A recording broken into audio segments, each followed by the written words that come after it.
सर्वांना प्रभू येशू ख्रिस्ताच्या नावामध्ये नव्याने सलाम आणि आजच्या बुधवारच्या ह्या प्रार्थनेमध्ये सर्वांचं स्वागत.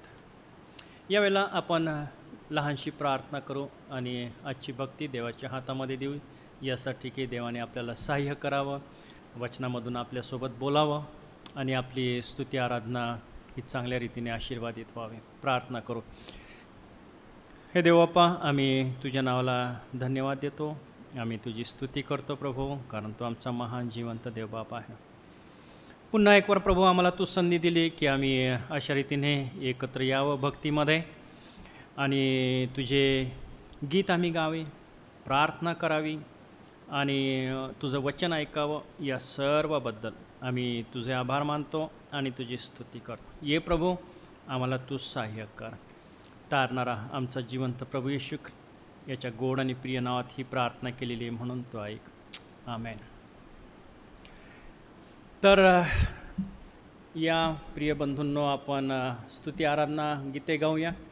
अगदी सोपे ते गीत आहेत आणि माझ्यासोबत आपण त्या गीतामध्ये सामील होऊया. आपण देवाची स्तुती करूया.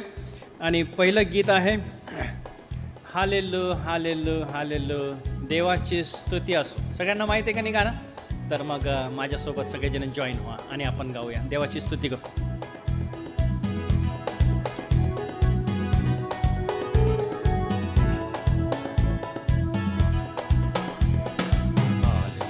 हालेलू हालेलू हालेलूया, देवाची स्तुती असो. हालेलू हालेलू हालेलू हालेलूया, देवाची स्तुती असो. देवाची स्तुती असो. हालेलूया, देवाची स्तुती असो. हालेलूया, देवाची स्तुती असो. हालेलूया, देवाची स्तुती असो.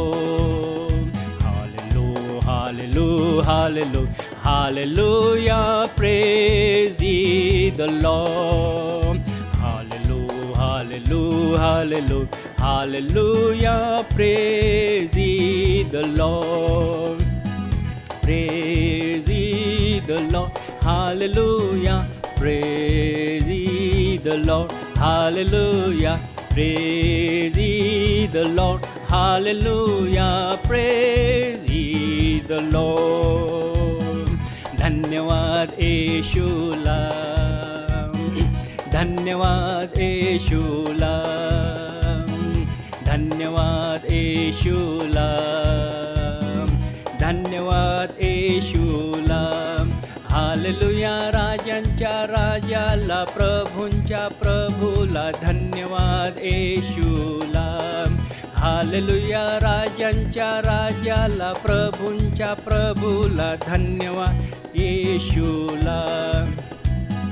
महिमा हो द्या त्याला, महिमा हो द्या त्याला, महिमा हो द्या त्याला, महिमा हो द्या त्याला. हालेलुया, राजांच्या राजाला, प्रभूंच्या प्रभूला, महिमा हो द्या त्याला. हालेलुया, राजांच्या राजाला, प्रभूंच्या प्रभूला, महिमा हो द्या त्याला.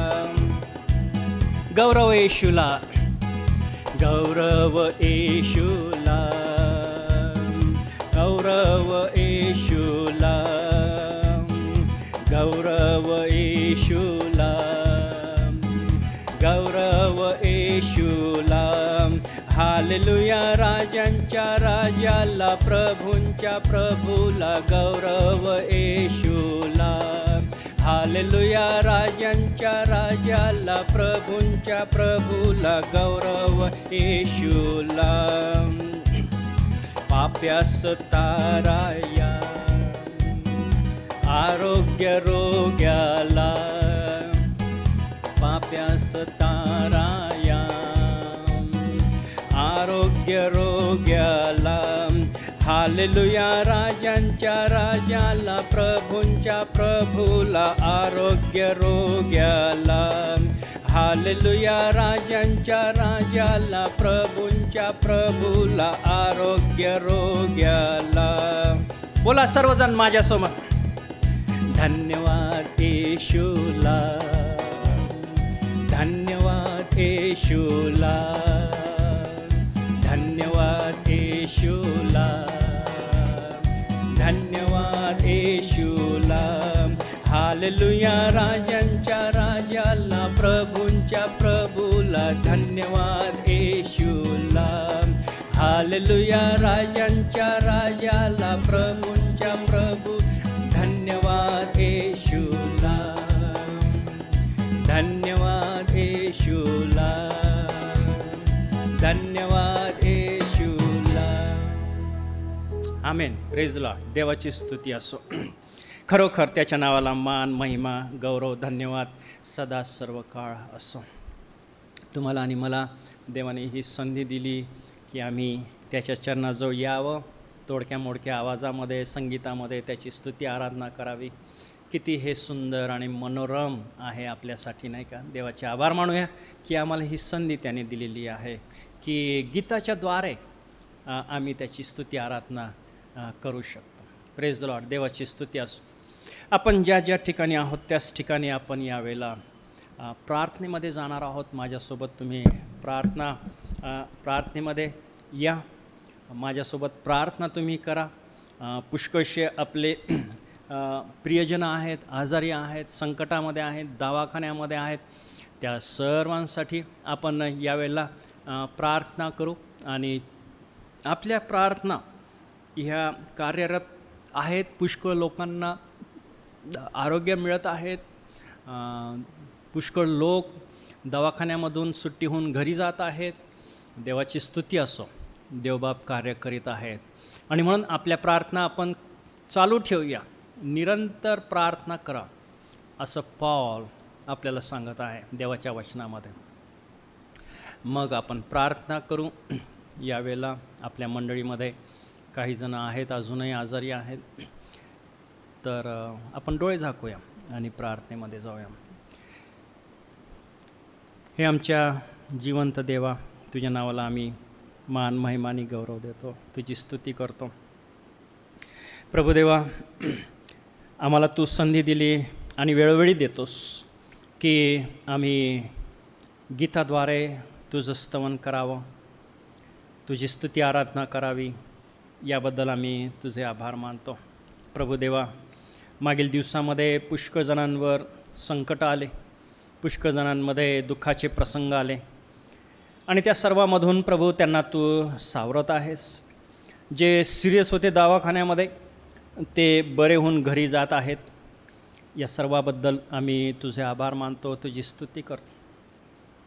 आमच्या मंडळीमध्ये प्रभू जे वयस्कर लोक आहेत त्यांना देखील तू सांभाळत आहेस, म्हणून तुझे आभार मानतो. प्रभुदेवा, त्या सर्वांची नावं आणि त्या सर्वांची माहिती तुला आहे. ते सर्व वयस्कर लोक ज्यांना आज तुझ्या स्पर्शाची गरज आहे, आरोग्याची गरज आहे, त्यांना यावेळेला तू स्पर्श कर, आरोग्य तू दे आणि तुझी शक्ती आणि सामर्थ्य त्यांना तू दे, हीच आम्ही तुझ्याजवळ प्रार्थना करतो. प्रभुदेवा, आमचे काही प्रियजन जे आज दवाखान्यामध्ये आहेत प्रभू, त्यांच्यासाठी आम्ही प्रार्थना करतो. वनिताबाई खरात आहेत प्रभू, अंजलीबाई डोंगरदिवे आहेत, ब्रदर विनोद डोंगरदिवे आहे, पुष्पाताई डोंगरदिवे आहे. त्या सर्वांना प्रभू यावेळेला तुझ्या पवित्र हाताचा स्पर्श कर. त्यांना तू आरोग्य तू दे, त्यांना तू सहाय्य कर प्रभू. त्यांच्या कुटुंबियांच्या सोबत तू राहा, धीर दे, हिंमत तू दे आणि प्रभुदेवा त्यांना लवकरात लवकर आपल्या घरी जाता येईल अशी कृपा तू कर. हे प्रभुदेवा, अजून कोणी असतील ते बाधित असतील पण आम्हाला माहिती नाही, आमच्या कानावर आलेलं नसेल, अशाही प्रियजनांच्या सोबत तू राहा प्रभू. त्यांना तू आज यावेळेला स्पर्श कर, आरोग्य तू दे आणि प्रभू त्यांना त्या संकटामधून तू बाहेर काढ.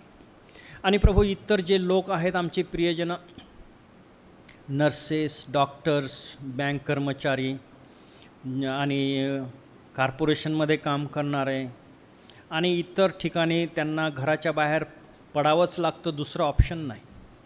प्रभू त्यांच्यासोबत तू राहा, त्यांना तू सहाय्य कर, त्यांना तू आपली सुरक्षितता तू दे प्रभू, सुरक्षित ठेव, ही आम्ही तुझ्याजवळ प्रार्थना करतो आणि त्यांच्या जीवनाद्वारे तुझी सेवा करून घे. हे प्रभू देवा, ज्या घराघरामध्ये प्रभू प्रियजनं या भक्तीमध्ये सामील झालेले आहेत त्या सर्वांच्या सोबत राहा, त्यांना आशीर्वाद तू दे, त्यांना सांभाळ. आणि प्रभू देवा, या आजच्या वचनाद्वारे त्यांना तू स्पर्श कर, त्यांच्यासोबत तू बोल प्रभू देवा, हीच आम्ही तुझ्याजवळ प्रार्थना करतो. आणि या दिवसामध्ये प्रभू आम्ही तुझ्या अधिक जवळ यावं, तुला आम्ही जाणून घ्यावं, तुला समजून घ्यावं आणि प्रभू तुझ्या इच्छेप्रमाणे धार्मिक आणि पवित्र शुद्ध असं जीवन आम्ही जगावं, म्हणून तू विशेष रीतीने आमचं सहाय्य कर. वरून येणारी शक्ती सामर्थ्य आम्हाला तू पुरव, तुझी कृपा तू आम्हाला पुरव, हीच आम्ही तुझ्याजवळ प्रार्थना करतो.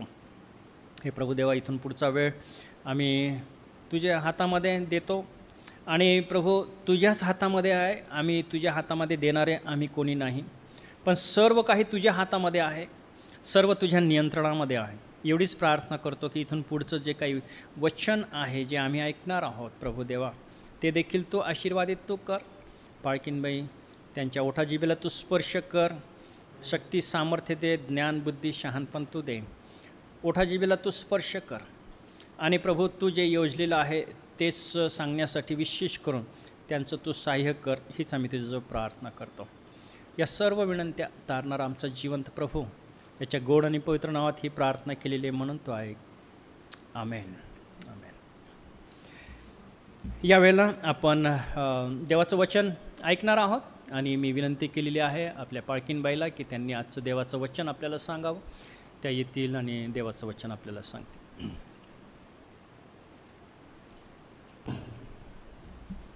ख्रिस्तात सर्वांना सलाम.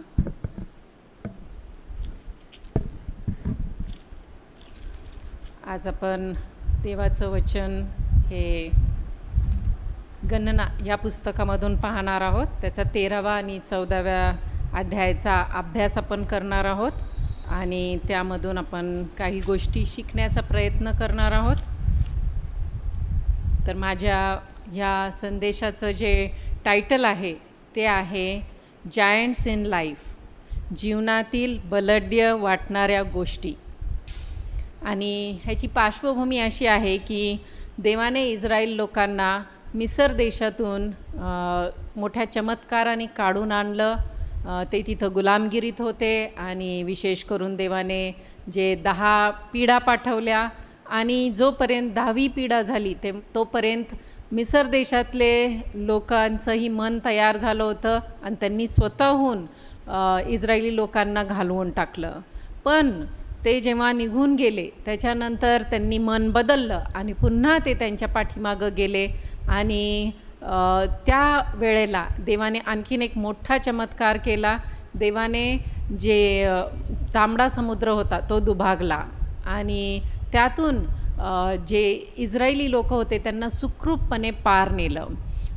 जे स्केप्टिक्स आहेत, म्हणजे जे देवावर विश्वास न ठेवणारे किंवा संशय धरणारे असे लोक आहेत, ते हे जे चमत्कार आहेत त्यांना त्याचं विश्लेषण करायचा प्रयत्न करतात आणि मग त्यांचं असं म्हणणं असतं की हे चमत्कार नेमके अशाच रीतीने झाले असं नाही.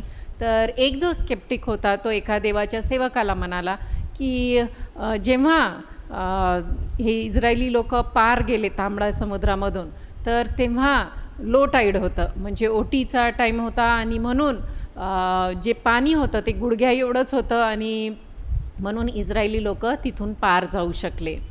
आणि जो देवाचा सेवक होता त्याने ह्या माणसाला उत्तर दिलं की तरीही चमत्कार तर झालाच, देवाची स्तुती असो की देवाने गुडघ्या एवढ्या पाण्यामध्ये हे जे मिस्री लोकांचं सैन्य होतं, घोडे रथ होते ते बुडवून टाकले. आणि खरोखर देवाने पुष्कळ चमत्कार केलेले आहेत आपल्याला माहीत आहे, पण जर लोक त्याच्यावर विश्वास ठेवत नसतील तर त्यांना देवाकडून जो लाभ आहे, जो आशीर्वाद आहे तो मिळणार नाही. कारण जो कोणी देवाकडे येतो त्याने पहिला हा विश्वास धरला पाहिजे की देव आहे आणि देव सर्व काही समर्थ देव आहे, तो सर्व काही करू शकतो, त्याला सर्व काही शक्य आहे. आणि आजच्या ह्या पॅसेजमध्ये आपण पाहणार आहोत की कशा प्रकारे विश्वासाच्या कमतरतेमुळं ह्या लोकांनी सफर केलं. तर जे माझा पहिला मुद्दा आहे तो आहे देवाची योजना. आणि त्याबद्दल आपण गणना त्याचा 13वा अध्याय आणि 1 ते 3 मध्ये वाचतो. आपण वाचूया. गणना त्याचा 13वा अध्याय 1 ते 3. परमेश्वराने मोशेला सांगितले, मी इस्रायल लोकास कनान देश देत आहे, तो हेरण्यासाठी मनुष्य पाठव. प्रत्येक वंशामागे एक सरदार पाठव. परमेश्वराची मोशेला आज्ञा झाली त्याप्रमाणे त्याने पारान रानातून लोक पाठवले. ते सगळे इस्रायल लोकांचे सरदार होते. तर इथं आपण पाहतो की देवाची जी प्रॉमिस होती, प्रतिज्ञा होती अब्राहमाला केलेली की देव त्याच्या संततीला कनान देश देईल, ती देव पूर्ण करण्यास तयार होता. आणि म्हणून देवाने सांगितलं, जेव्हा ह्यांना मिस्र देशातून सोडवून आणलं आणि फारोच्या सैन्यातूनच्या हातून पण सोडवलं, त्यानंतर त्यांना सांगितलं की आता त्यांनी काय करायचं आहे की 12 हेर पाठवायचे आहे आणि जे कनान देश आहे ते हेरून यायचं आहे आणि मग जाऊन ते हस्तगत करायचं होतं. आणि ही देवाची त्यांच्यासाठी चांगली योजना होती. ह्याचप्रमाणे आपल्या जीवनात ही देवाची योजना असते आणि ती आपल्यासाठी चांगली, जे चांगलं ते देव आपल्यासाठी करायला तयार असतो. पण ह्यांचं काय झालं ते आपण पुढं पाहू. आणि त्यासाठी आपला दुसरा मुद्दा आहे की जे 10 हेर त्याच्यातले होते त्यांनी नेगेटिव्ह रिपोर्ट दिला. आणि त्याबद्दल आपण 13व्या अध्यायाच्या 31 ते 33 वचनामध्ये वाचतो. पण त्याच्या आधी मोशेला जो रिपोर्ट दिला तो चांगला होता आणि तो 27व्या वचनामध्ये आपण पाहतो की हे जे लोक आहेत त्यांनी 10 हेर त्यांनी मोशेला चांगला रिपोर्ट दिलेला आहे. त्याबद्दल आपण वाचूया. गणना त्याचा 13वा अध्याय 27वा वचन. त्यांनी मोशेला सांगितले, ज्या देशी तू आम्हास पाठविले तो देश आम्ही पाहिला, त्यात खरोखरच दूध मधाचे प्रवाह वाहत आहेत. तेथील ही फळे पहा. आणि जे फळे त्यांनी दाखवली ती 23व्या वचनामध्ये त्याबद्दल आपण लिहिलेलं वाचतो. आपण वाचूया 23वं वचन. मग ते अश्कोलन नाल्यापाशी आले.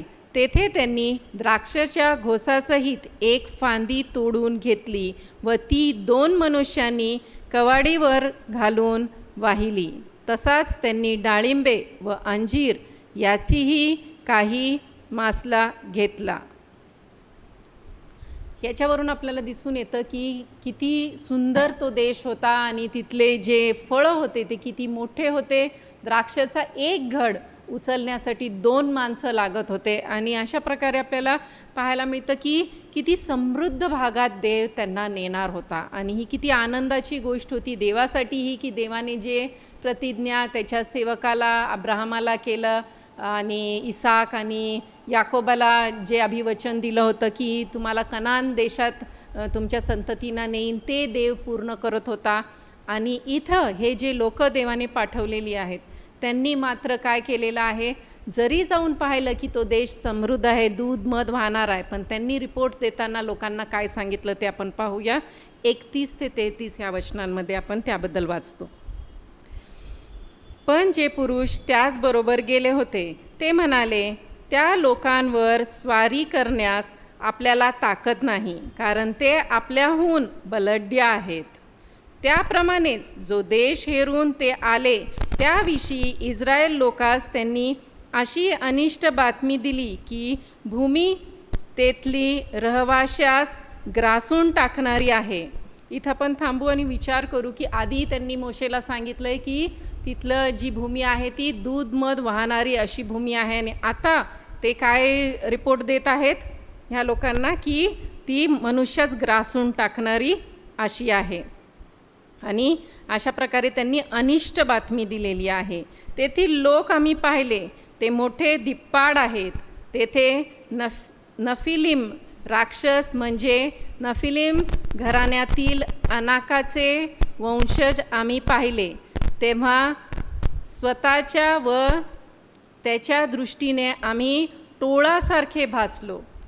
पहा, इथं आपण पाहतो की हे जे लोक आहेत त्यांनी रिपोर्ट देताना अशा प्रकारे सांगितलं की तिथले लोक खूप धाड दिप्पाड आहेत आणि नफिलीम राक्षस अशा प्रकारे ते लोक आहेत तिथं आहेत.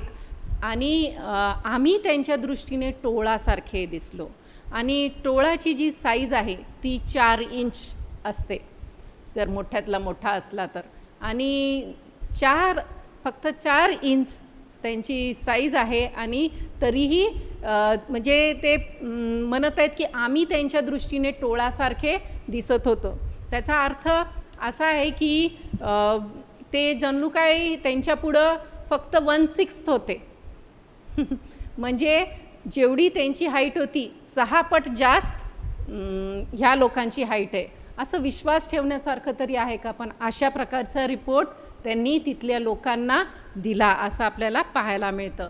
आणि अशा प्रकारे त्यांनी त्या लोकांना घाबरून टाकलं, जे इस्रायली लोक होते, जे तोपर्यंत कदाचित लढाई करण्यासाठी तयार होते, पण आता मात्र त्यांचा मनोबल खचलेला आपल्याला दिसतो. आणि अशा प्रकारे ह्यांचं चुकीच्या रिपोर्ट देण्याकारणाने पुष्कळ इस्रायल लोकांचं वाईट झालेलं आपल्याला पाहायला मिळतं.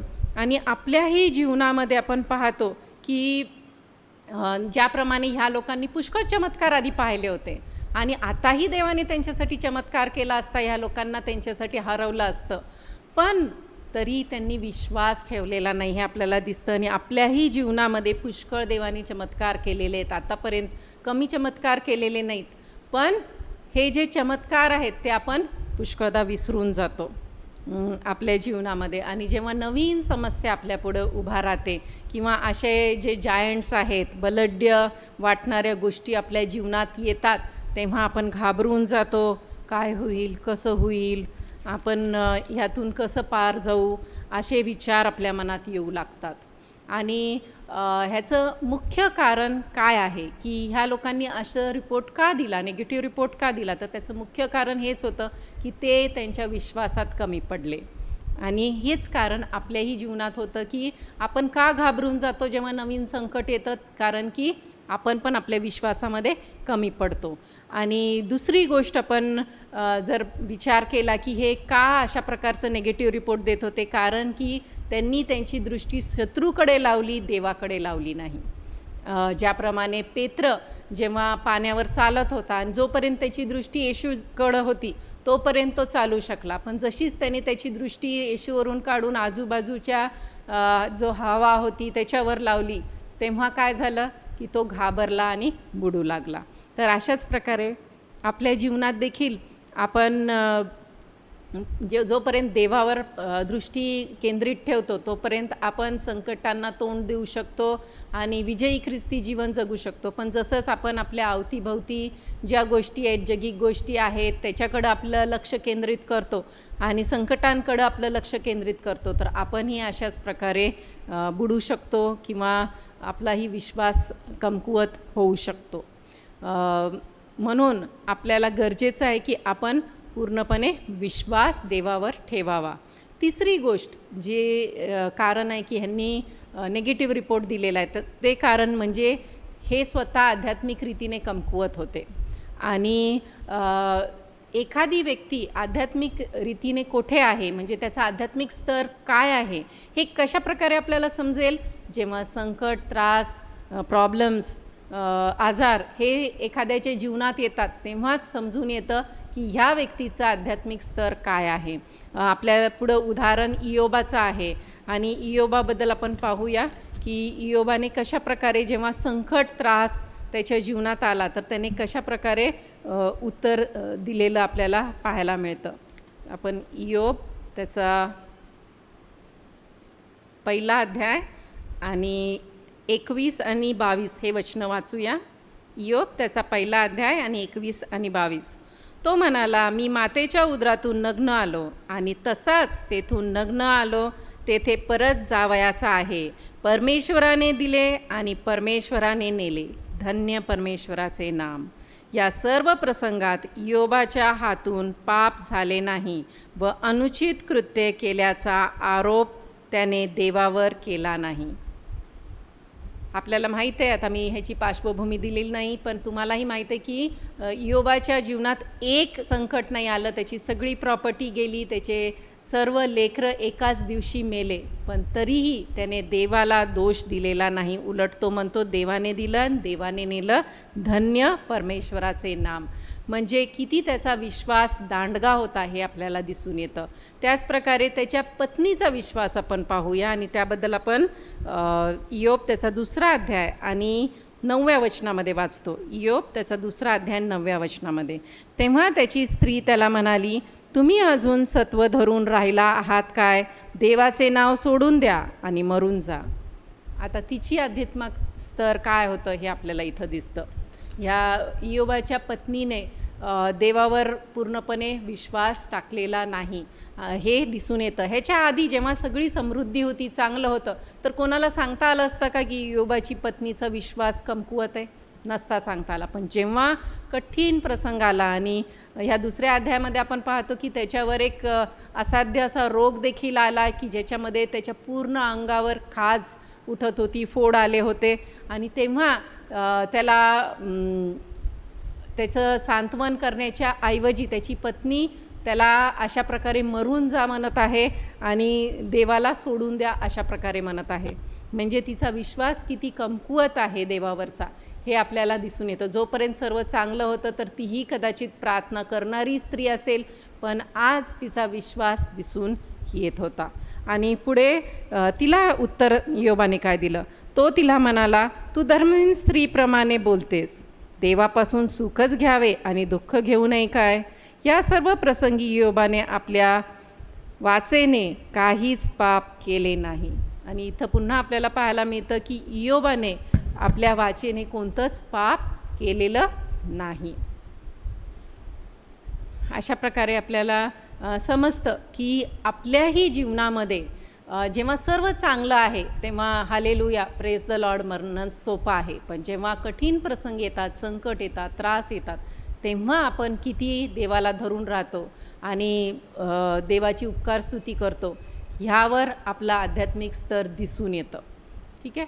मग पुढे आपण पाहूया की ह्या सर्व गोष्टीचा इफेक्ट काय झाला.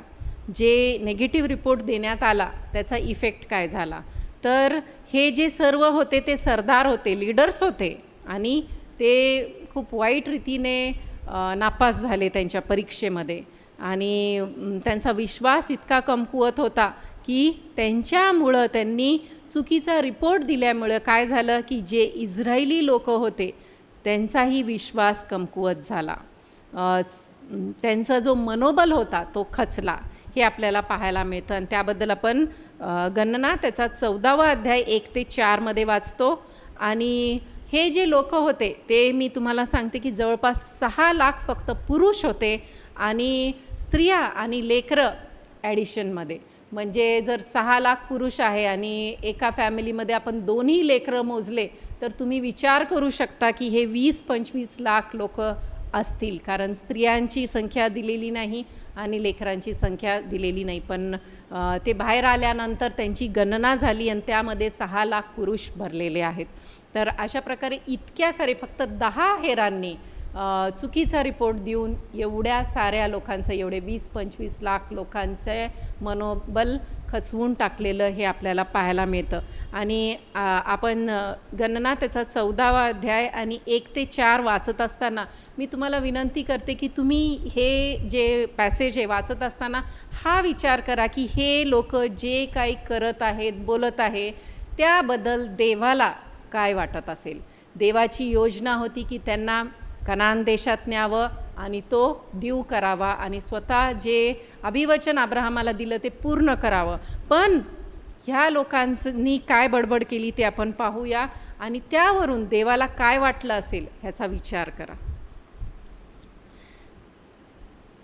गणना त्याचा 14वा अध्याय 1 ते 4. तेव्हा सर्व मंडळीने हेल काढून विलाप केला आणि लोक रात्रभर रडले.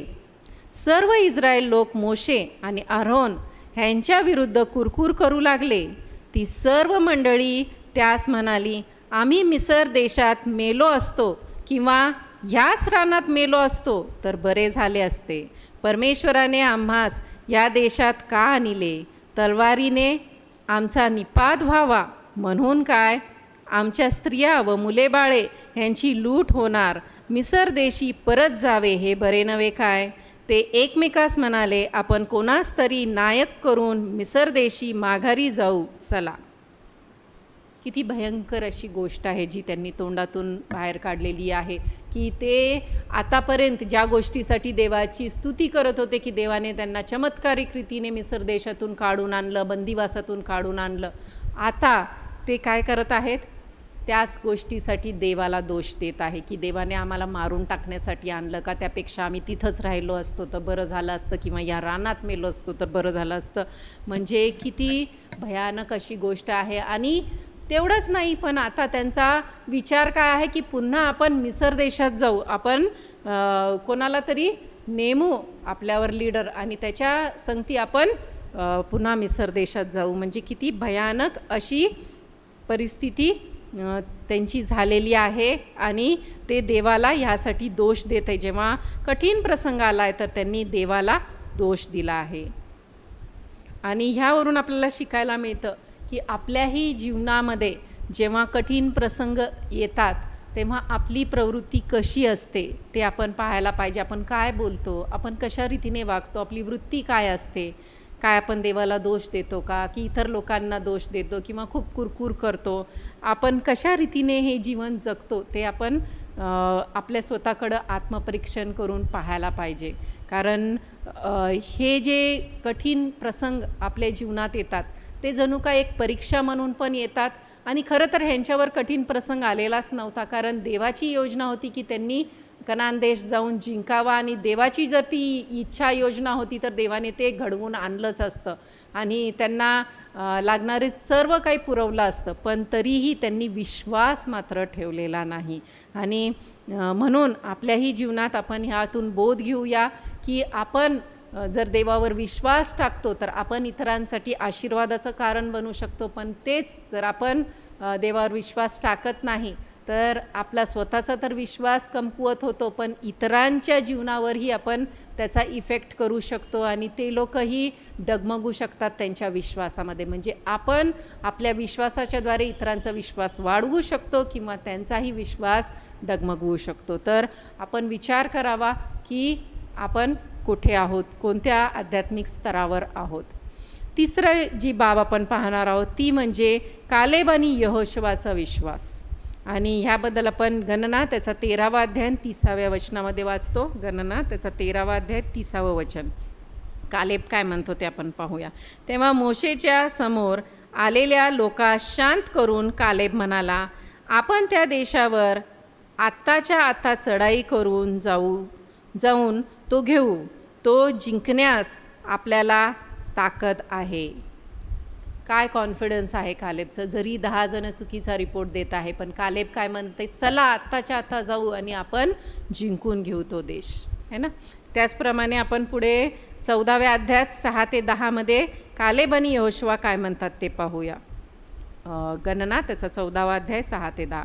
आणि देश हेरून आलेल्यापैकी नूनाचा पुत्र यहोशुवा व यफुन्नेचा पुत्र कालेब ह्यांनी आपली वस्त्रे फाडिली आणि ते इस्रायल लोकांच्या सर्व मंडळीस म्हणाले, जो देश हेरीत आम्ही चोहोकडे फिरलो तो अतिशय उत्तम आहे. परमेश्वर आम्हावर प्रसन्न झाला तर तो त्या दुधामधाचे प्रवाह वाहणाऱ्या देशात आम्हास नेऊन तो देईल. तुम्ही परमेश्वराविरुद्ध बंड मात्र करू नका अथवा त्या देवाच्या लोकांची भीती धरू नका, त्या देशाच्या लोकांची भीती धरू नका. ते आमचे भक्ष्य होणार. त्यांचा आधार तुटला आहे. आम्हाबरोबर परमेश्वर आहे. त्यांची भीती धरू नका. आणि इथं पुन्हा कालेब आणि यहोशुवाने प्रयत्न केलेला आहे की लोकांनी त्या चुकीच्या रिपोर्टवर विश्वास ठेवू नये, पण ह्या गोष्टीवर विश्वास ठेवावा की देव त्यांना विजयी निश्चित करेल.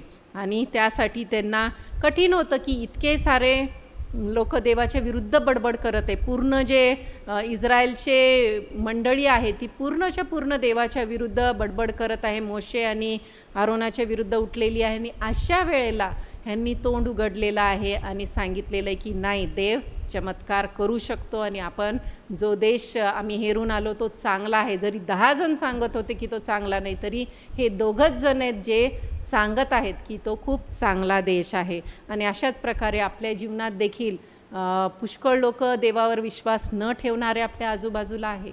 पण काय आपण तिथं तोंड उघडतो आणि त्यांना सांगतो का की देव आपल्याला एक सुंदर स्थळी नेणार आहे आणि देवाने आपल्यासाठी स्वर्ग निर्माण केलेला आहे आणि त्याची इच्छा आहे की आपण त्याच्यावर विश्वास ठेवावा आणि तिथं जावं. काय आपण ही गोष्ट लोकांना सांगतो का? त्यांना देवाकडं आणतो का? की आपण घाबरतो लोकांना की बाबा इतके सारे लोक देवाच्या विरुद्ध आहे आणि आजकालची परिस्थिती अशी आहे की आपण तोंड उघडू शकत नाही आणि आपण बोलू शकत नाही. जर आपण देवाला धैर्य मागितलं तर देव आपलं सहाय्य करेल आणि देव आपल्याला बोलण्यास शक्ती पुरवेल. आणि आपण अशाच प्रकारे जसं कालेब आणि जोशुआने इतक्या मोठ्या लोकांना तोंड दिलं, तशाच रीतीने आपणही इतर लोकांना तोंड देऊन त्यांना देवाची सुवार्ता सांगू शकू की देवाची इच्छा आहे की त्यांचंही तारण व्हावं आणि त्यासाठी येशू ख्रिस्त या जगात आला. आता आपण चौथ्या मुद्द्याकडे वळणार आहोत आणि चौथा मुद्दा आहे की मोशेने मध्यस्थी केली. आणि त्याबद्दल आपण गणना त्याचा 14वा अध्याय 12 ते 20 मध्ये वाचतो. गणना त्याचा 14वा अध्याय 12 ते 20. आणि देवाने काय योजलं होतं हे देवाने मोशेला सांगितलं 12व्या वचनात. मी त्यास मरीने मारून टाकितो व त्यांच्या वतनावरून त्यांचा वारसा काढून टाकून तुझेच त्यांच्याहून मोठे व प्रबळ राष्ट्र करीतो. आता देवाने अशा रीतीने ऑफर जणू काय मोशेला दिलेली आहे की मी तुझंच मोठं राष्ट्र निर्माण करीन. आणि ह्या गोष्टींनी मोशे मात्र खुश झालेला नाही. दुसरं कोणी असतं जो आध्यात्मिक रीतीने वाढलेला नाही तर तो कदाचित खुश झाला असता की चला ह्या सगळ्या जे मला त्रास देत होते, जे माझ्या विरुद्ध बोलत होते, त्या सगळ्यांचा आता देव नाश करत आहे, म्हणजे माझा विजय आणि माझ्याचद्वारे संतती वाढेल आणि ती देव त्या देशात नेईल असं देव म्हणत आहे. पण तशा रीतीने मोशे खुश झालेला नाही. पण त्याने आपल्या लोकांवर खरं प्रेम केलेलं हे आपल्याला दिसतं आणि त्याने त्यांच्यासाठी मध्यस्थी केली. आपण पुढे वाचूया गणना त्याचा 14वा अध्याय 13व्या वचनापासून. मोशे परमेश्वरास म्हणाला, तू आपले सामर्थ्य दाखवून या लोकास मिस्री लोकातून काढून आणले आहे, हे त्यांनी ऐकले आहे. तेवढेच नव्हे तर हे त्यांनी या देशाच्या लोकांसहित कळवले आहे. त्यांनी तर ऐकलेच असेल की तू परमेश्वर ह्या लोकांच्या ठाई वसत असून त्यास प्रत्यक्ष दर्शन देतोस. तुझा मेघ त्यांच्यावर राहतो आणि दिवसा मेघस्तंभात व रात्री अग्निस्तंभात राहून तू त्यांच्या पुढे चालत असतो. आता तू ह्या लोकास समूळ मारून टाकले तर ज्या ज्या राष्ट्रांनी तुझी कीर्ती ऐकली आहे ते म्हणतील, जो देश परमेश्वराने ह्या लोकास प्रतिज्ञेने देऊ केला तेथे त्यास त्याच्याने घेऊन जावले नाही, म्हणून रानातच त्यास त्याने मारून टाकिले. तर आता हे परमेश्वरा, तुझ्या म्हणण्याप्रमाणे तुझा महिमा दाखीव. तू म्हटले आहे की परमेश्वर मंदक्रोध, दयेचा सागर, अधर्म व अपराध याची क्षमा करणारा, जे दोषी असतील त्यांच्या दोषांवर झाकण न घालणारा असा आहे. तो वडिलांच्या अधर्माबद्दल पुत्रपौत्रांच्या 3ऱ्या व 4थ्या पिढीपर्यंत समाचार घेतो. तुझ्या थोर दयेनुसार मिसर देशापासून येतपर्यंत जशी तू ह्या लोकास अधर्माची क्षमा केलीस तशी यावेळेसही त्यांच्या अधर्माची क्षमा कर. परमेश्वर म्हणाला, तुझ्या म्हणण्याप्रमाणे मी करीतो. किती सुंदर गोष्ट आहे की जिथं देवाने योजलं होतं की ह्या सर्व इस्रायली लोकांचा नाश करून टाकायचा, तिथं मोशेने मध्यस्थी केलेली आहे आणि ह्या लोकांचा प्राण वाचवलेला आपल्याला दिसून येतो. आणि अशाच प्रकारे आज जी परिस्थिती आहे की आपल्या अवतीभोवती लोक मरत आहे आणि मोठी अशी मरी सुरू आहे, तर आज आपण जे देवाला ओळखणारे आहोत, काय आपण ह्या लोकांसाठी मध्यस्थी करूया? आपल्याला देवाचं वचन सांगतं की जर आपण ह्यांच्यासाठी विनंती केली, दीन होऊन आणि आपल्या पापांचा पश्चाताप करून आपण देवाकडं वळून देवापुढं ह्या सर्व लोकांसाठी मध्यस्थी केली, तर देव आपल्या देशातून क्लेश नाहीसा करेल. आणि ही आजची गरज आहे की आपण प्रार्थनेत असावं. आपल्या देशासाठी, आपल्या लोकांसाठी आपण अंतःकरणापासून प्रार्थना करावी, मध्यस्थी करावी आणि देव निश्चित आपले प्रार्थनेचं उत्तर देईल. आणि ही जी भयानक अशी परिस्थिती आहे की खूप लोक मरत आहेत आणि खूप लोकांना ह्या मरीची बाधा होत आहे, तर ही परिस्थिती बदलेल आणि ही जी मरी आहे ती ह्या देशातून नाहीशी होईल. पण त्यासाठी तुम्ही आणि मी मध्यस्थी केली पाहिजे. ज्या प्रकारे मोशेने त्याच्या लोकांसाठी मध्यस्थी केली, काय आज आपण आपल्या देशासाठी मध्यस्थी करायला तयार आहोत का? पुढे आपण पाहू पाचवा मुद्दा आपण पाहू की पाचवा मुद्दा आहे की ह्या लोकांनी त्यांचं जे आशीर्वाद होता तो गमावला. आपण पहिल्यापासून पाहत आलो की देवाची सुयोजना होती की ह्या लोकांनी, इस्रायली लोकांनी कनान देशात जावं आणि तो हस्तगत करावा. देव मदत करायला तयार होता, पण कारण की हे स्वतःच विश्वासात कमकुवत होते, हे गेलेच नाही घ्यायला आणि उलट त्यांनी कुरकुर केली.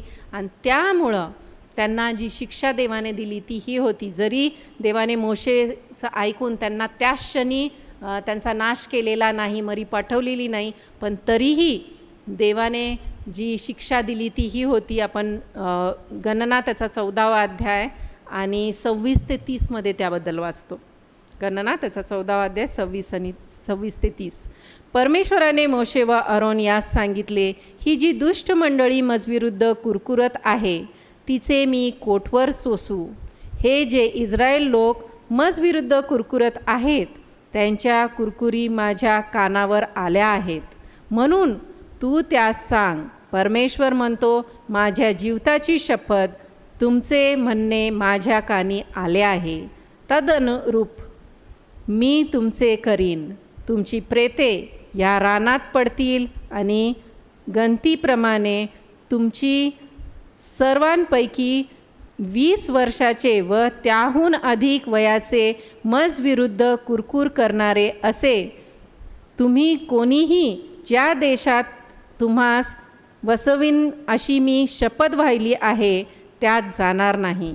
यफुन्नेचा पुत्र कालेब व नूनाचा पुत्र यहोशुवा हे मात्र जातील. आता देवाने काय शिक्षा त्यांना दिली की 40 वर्ष ते ह्या रानात फिरत राहतील आणि ह्या 40 वर्षात हे जे 20 वर्ष वयाच्या वरचे लोक आहेत ज्यांची गणना झाली होती ते मरतील आणि त्यांचे लेकरांना देव मात्र कनान देशात नेईल. म्हणजे हे जे 40 वर्ष वाळवंटात फिरले हे त्यांची स्वतःची चूक होती, नाहीतर देव त्यांना ताबडतोब कनान देशात न्यायला तयार होता. पण कारण की त्यांनी देवावर विश्वास ठेवला नाही आणि कुरकुर केली म्हणून देवाने त्यांना ही शिक्षा दिली. आणि फक्त कालेब आणि यहोशुवा ज्यांनी देवावर विश्वास ठेवला, देवाच्या बाजूनी बोलले आणि जरी कठीण होतं की त्यांनी मंडळीला तोंड द्यावं, पण त्यांनी त्या सर्व मंडळीला तोंड देऊन देवाच्या बाजूनी बोलले आणि म्हणून देवाने त्यांना हा रिवॉर्ड दिलेला आहे की ते ह्या देशामध्ये, कनान देशामध्ये पदार्पण करतील असं देवाने तेव्हाच अभिवचन त्यांना दिलं. आणि अशा प्रकारे आपण पाहतो की हे जी मंडळी होती ज्यांना मिसर देशातून देवाने इस्रायल लोकांना काढून आणलं होतं, कशासाठी काढून आणलं होतं? कनान देशात नेण्यासाठी. पण त्यांच्या स्वतःच्या चुकीमुळं, त्यांच्या विश्वासाच्या कमकुवतपणामुळं त्यांनी केवढा मोठा जो आशीर्वाद होता तो गमावला.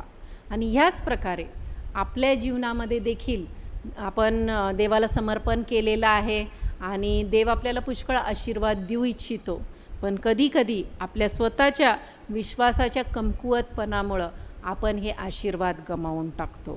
तर या आपण आपलं आत्मपरीक्षण करूया की आपण अशा रीतीने आपल्या विश्वासात कमकुवत तर नाही ना. आता आपण ह्याच्यातून पाहू की आपण ह्या सर्वातून काय धडे शिकतो.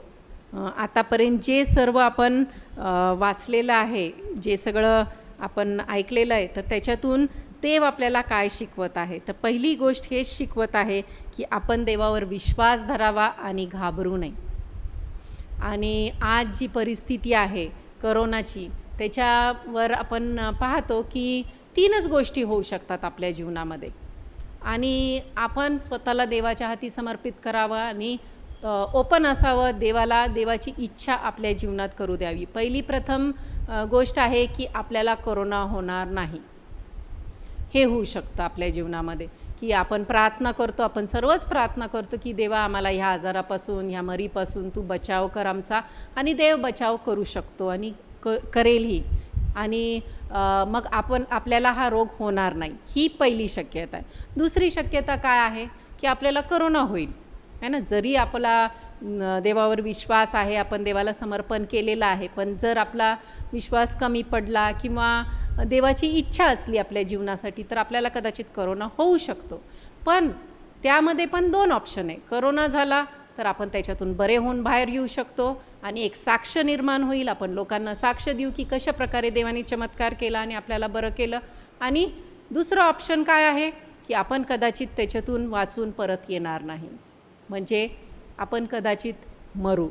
पण जर आपण मेलो तरी आपल्यासाठी ती फार वाईट गोष्ट आहे का? नाही, कारण देवाने आपल्यासाठी स्वर्ग तयार केलेला आहे आणि ज्या क्षणी आपण इथलं आपलं जीवन संपवतो त्या क्षणी आपण देवाकडं त्याच्या समक्षतेमध्ये जाऊ.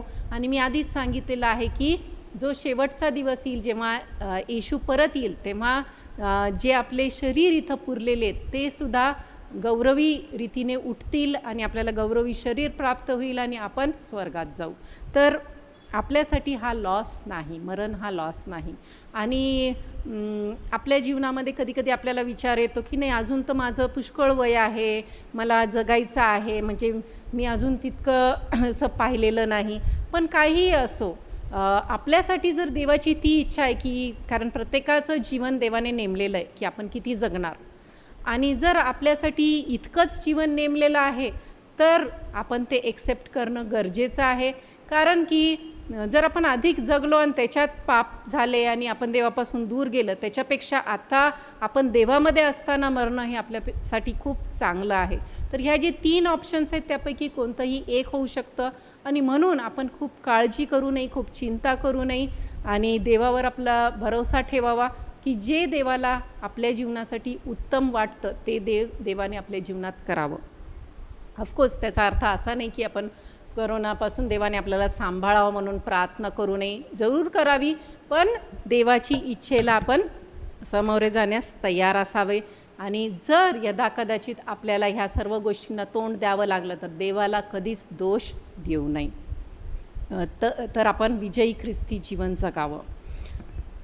दुसरा लेसन जो आहे ह्याच्यातून आपण शिकतो तो हा आहे की आपण नेहमी देवाच्या इच्छेप्रमाणे जगावं, आपल्या इच्छेप्रमाणे जगू नये.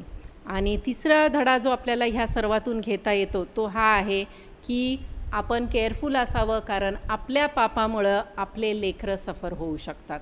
इथे आपण पाहतो की हे जे लोक आहेत ते देवावर त्यांनी विश्वास ठेवला नाही आणि फक्त ते स्वतःच सफर झाले का, त्यांचाच रानात अंत झाला एवढंच नाही. पण तुम्ही विचार करा की जे त्या काळात 20 वर्षाच्या 21 वर्षाचे होते ते 61 वर्षाचे होऊपर्यंत मेले, कारण पुढच्या 40 वर्षात त्या सगळ्यांना मरण आलेलं आहे. तर जे त्याच्यापेक्षा 21 वर्षापेक्षा मोठेही होते ते तर मेले, पण जे 21 वर्षाचे देखील होते ते 61 वर्ष जगले, म्हणजे त्या 40 इयर्समध्ये ते मेले. दुसरी गोष्ट आपण पाहतो की जे लहान होते, सपोज एखादी व्यक्ती त्या काळात 5 वर्षाची एक लेकरू होतं, तर त्याचं पूर्ण आयुष्य कुठं गेलं, वाळवंटात, कारण 40 इयर्स त्यांना वाळवंटात फिरावं लागलं. आणि जे 15 वर्षाचे होते किंवा त्याच्यापेक्षा मोठे 19पर्यंत ते पण त्यांचं जे पूर्ण तारुण्य आहे ते कुठं गेलेलं आहे, वाळवंटात. आणि हा शाप त्यांना का मिळाला, त्यांच्या आईवडिलांमुळं, त्यांनी विश्वास ठेवला नाही म्हणून आपल्याही जीवनात आपण जे काय करतो त्याचा इफेक्ट आपल्या लेकरांवर होईल हे आपण लक्षात ठेवू. आणि चौथं जी गोष्ट आहे की आपण आपली साक्ष गमावतो. आपण देवाने आपल्याला निवडलेलं ह्यासाठी की आपली लोकांपुढे एक चांगली साक्ष असावी, पण आपण जर विश्वास ठेवला नाही, आपला विश्वास कमकुवत असला तर मात्र आपल्या बोलण्याद्वारे, आपल्या वागणुकीद्वारे, आपल्या चालचलणुकीद्वारे, आपल्या चरित्राद्वारे, आपल्या वृत्तीद्वारे काय होईल, लोक देवाच्या जवळ येण्याच्या ऐवजी दूर जातील. म्हणजे आपण इतरांसाठी आशीर्वादाच्या ऐवजी शापाचं कारण ठरू. आणि म्हणून आपण केअरफुल असलं पाहिजे, आपला विश्वास दांडगा असला पाहिजे. आणि 5वी गोष्ट आपण जी पाहू ह्या सर्व आपण जे वाचलं त्याच्यातून, की आपण आपला जो प्रवास आहे, जेव्हा आपण समर्पण केलं देवाला, तर आपलाही प्रवास कनान देश म्हणजे जो स्वर्ग आहे त्याकडं सुरू झालेला आहे.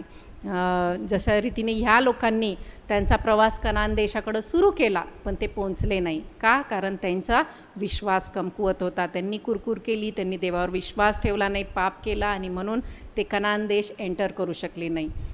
आपणही समर्पण केलेलं आहे आणि आपण स्वर्गाकडं वाटचाल करत आहोत. पण जर आपण देखील अशा प्रकारे पापात पडलो तर निश्चित आपण पण स्वर्गात जाणार नाही. आणि त्यासाठी आपण काही वचनं पाहणार आहोत. 2 पेत्र त्याचा 2रा अध्याय आणि 20 ते 22 आपण पाहूया. 2 पेत्र त्याचा 2रा अध्याय 20 ते 22 आपण हे वचनं पाहूया. प्रभू व तारणारा येशू ख्रिस्त याच्या ज्ञानाद्वारे जगाच्या मंडळीतून सुटल्यावर ते पुन्हा जर त्यात गुंतून त्याच्या अधीन झाले तर त्यांची शेवटली दशा पहिल्या दशेपेक्षा वाईट झाली. काय सांगितलं की आपण जर या जगिक गोष्टींपासून सुटलो आणि नंतर जर परत त्याच्यातच गुंतलो तर मात्र आपली जी शेवटली दशा आहे ती पहिल्याच्या दशापेक्षा अधिक वाईट होईल. 21वं वचन आपण वाचूया. कारण धार्मिकतेचा मार्ग समजून आल्यानंतर आपणास दिलेल्या पवित्र आज्ञापासून परावृत्त होणे यापेक्षा तो न समजणे हे त्यास बरे होते. इथं वचन सांगत आहे की देवाचा मार्ग आपल्याला समजला आणि तो आपण कबूल केला आणि त्यापासून जर आपण परावृत्त झालो तर तो मार्ग आपल्याला कधीच समजला नसता, हे आपल्यासाठी बरं होतं. पण समजल्यानंतर आपण त्याच्यापासून कधीच परावृत्त होऊ नये, पण पवित्र देवाला आवडणारं आज्ञा पाळणारं जीवन आपण जगावं. आणि 22व्या वचनामध्ये 2 उदाहरणं दिलेली आहेत. आपल्या ओकीकडे परतलेले कुत्रे व गाळात लोळण्यात अंग धुतल्यानंतर परतलेली डुकरीण, असे 2 उदाहरणं दिलेले आहेत इथं. की एखादा कुत्रा आहे आणि तो उलटी करतो आणि पुन्हा त्या उलटीकडं जाऊन ते चाटतो. किती भयानक आपल्याला घाण अशी वाटते. पण जी व्यक्ती देवाच्या राज्यात आल्यानंतर पुन्हा वळते तीही असंच किळसवानं काम करत आहे. आणि इथं सांगितलेलं आहे की दुसरी गोष्ट जी म्हटलेली आहे, डुकरींचं उदाहरण दिलेलं आहे की तिला छान धुतलं आणि पुन्हा ती त्या गाळात जाऊन लोळते. तर अशा प्रकारे इथं सांगितले की अशी जी खरी मन आहे तिच्याप्रमाणे त्याची गोष्ट झाली आहे. कुणाची गोष्ट झालेली आहे की जे देवाच्या मार्गात आले आणि पुन्हा परत गेलेले आहेत. म्हणून आपण केअरफुल असूया, आपण देवाला समर्पण केलेलं आहे आणि आपण समर्पित जीवन जगूया. कारण देवाने आपल्यासाठी हा मार्ग तयार केलेला आहे आणि देवाची इच्छा आहे की आपण स्वर्गात जावं त्याच्याकडं. आणि त्यासाठी पवित्र पापरहित धार्मिक जीवन जगणं गरजेचं आहे. आणि म्हणून आपण स्वतःचं जीवन सांभाळावं आणि देवावर आपला पूर्ण भरोसा ठेवावा. शेवटी मी एक उदाहरण देते आणि मग संपवते.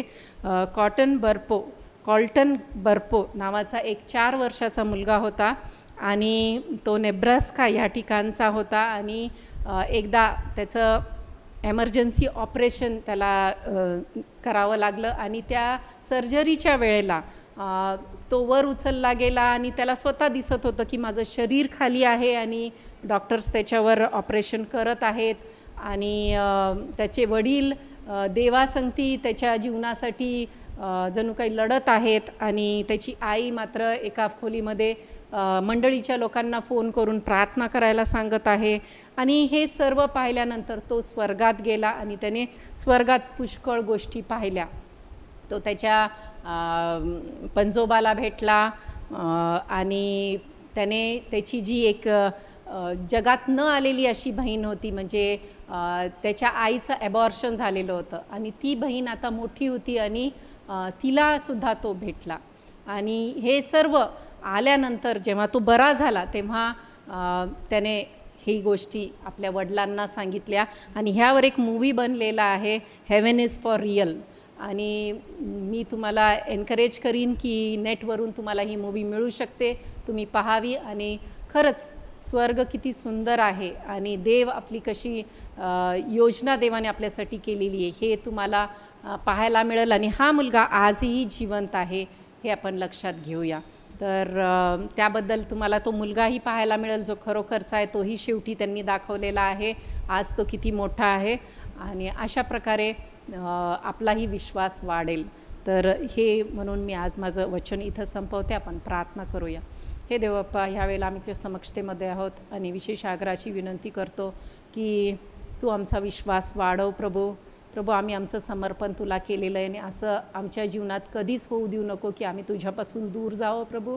नेहमी आम्हाला तुझ्याशी प्रामाणिक राहण्यासाठी मदत कर प्रभू. आमच्या जीवनाच्या शेवटापर्यंत प्रभू आम्ही तुझ्याशी प्रामाणिक राहावं, तुला आवडणारं जीवन जगावं प्रभू. आमच्या मनात सर्वांसाठी प्रेम दे प्रभू. आम्ही कधीच कुणाचा राग करू नये आणि तुला आवडणारं जीवन जगावं आणि आमची साक्ष इतरांपुढे चांगली असावी. आम्ही कधीच कुरकुर करू नये, तुला दोष देऊ नये, म्हणून तो आमचं विशेष साह्यान मदत कर. आमच्यातील प्रत्येकाबरोबर राहा आणि सर्व ऐकणाऱ्यांना मोठा असा आशीर्वाद दे प्रभू. त्यांच्याबरोबर राहा, त्यांच्या अडीअडचणी निवारण कर आणि प्रभू आम्हाला सर्वांना संरक्षण दे, विशेष करून आध्यात्मिक संरक्षण दे प्रभू. सैतानाच्या आणि ह्या जगाच्या सर्व भूलतापांपासून तू आमचा सांभाळ कर आणि आम्हाला विजयी ख्रिस्ती जीवन जगण्यासाठी साह्यान मदत कर. येशूच्या नावाने मागते म्हणून तू ऐक. आमीन. आपण प्रभूने शिकवलेली प्रार्थना म्हणूया. हे आमच्या स्वर्गातील पित्या, तुझे नाम पवित्र मानले जाओ, तुझे राज्य येऊ, जसे स्वर्गात तसे पृथ्वीवरही तुझ्या इच्छेप्रमाणे हो. आमची रोजची भाकर आज आम्हास दे, आणि जसं मी आपल्या ऋण्यास ऋण सोडले आहे तसेच तो आमची ऋण आम्हास सोड, आणि आम्हास परीक्षेत आणू नकोस तर आम्हास सर्व वाईटापासून सोड. कारण की राज्य, सामर्थ्य आणि गौरव ही सर्व काळ तुझी आहे. आमीन. आपण पुन्हा रविवारी भेटूया ह्याच चॅनलवर. देव तुम्हाला आशीर्वाद देव.